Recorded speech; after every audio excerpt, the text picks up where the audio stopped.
Our labs are not just about science, they're about sparking curiosity and igniting the art of discovery.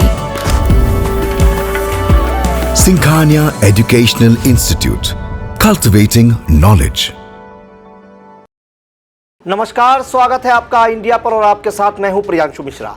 Lok Sabha चुनाव के नतीजे आने के बाद यूपी में राजनीतिक पार्टियों की सक्रियता बढ़ गई है। जिन दलों ने अपनी सीटें गंवाई हैं वह कारणों को तलाश रहे हैं। जिन पार्टियों को कामयाबी मिली है वह उत्साह से भरे हुए नजर आ रहे हैं। इसी बीच नगीना लोकसभा सीट से नवनिर्वाचित सांसद और आजाद समाज पार्टी काशीराम के राष्ट्रीय अध्यक्ष चंद्रशेखर आजाद एक्टिव मोड में दिख रहे हैं। माना जा रहा है कि पार्टी को मिली सफलता के बाद चंद्रशेखर आजाद आगामी रणनीति बनाने में जुट गए हैं। इसको काफी हद तक उस समय पुख्ता माने जाने लगा जब चंद्रशेखर चुनाव जीतने के बाद लखनऊ पहुंचे और all India Muslim personal law board के कार्यकारिणी सदस्य मौलाना खलीलुर रहमान सज्जाद नोमानी से मुलाकात की। इस दौरान लंबी बातचीत होना बताया जा रहा है। बातचीत के दौरान कई सियासी मुद्दों पर भी चर्चाएं हुई।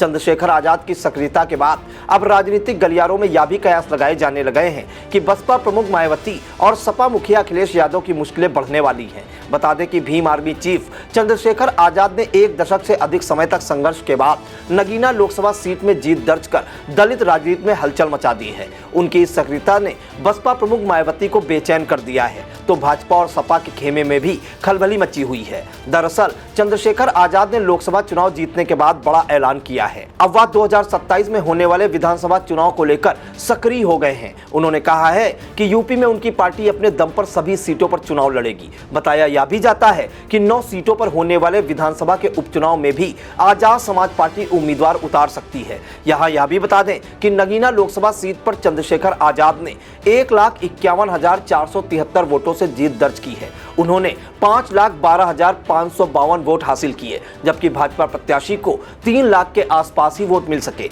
नगीना लोकसभा सीट इसलिए भी खास मायने रखती है क्योंकि यह कभी बसपा और सपा का गढ़ हुआ करती थी। इस सीट पर दलित वोटर निर्णायक की भूमिका में है, साथ ही मुस्लिम वोटरों की संख्या भी पर्याप्त है। ऐसे में यहां से चंद्रशेखर आजाद का जीतना दलित राजनीति का एक नया संकेत माना जा रहा है। दूसरी तरफ लोकसभा 2024 के चुनाव में बहुजन समाज पार्टी का प्रदर्शन काफी खराब रहा।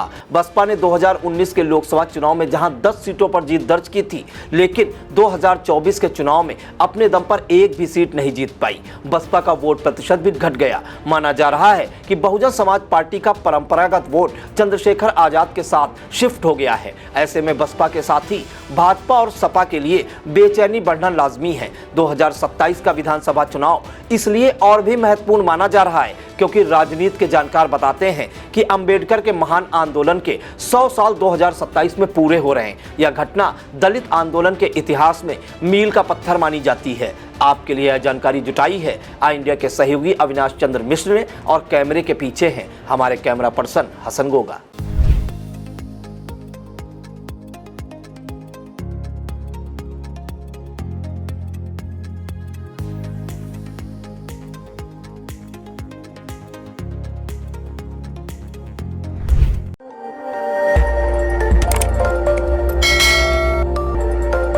खबर आपकी, नजर हमारी।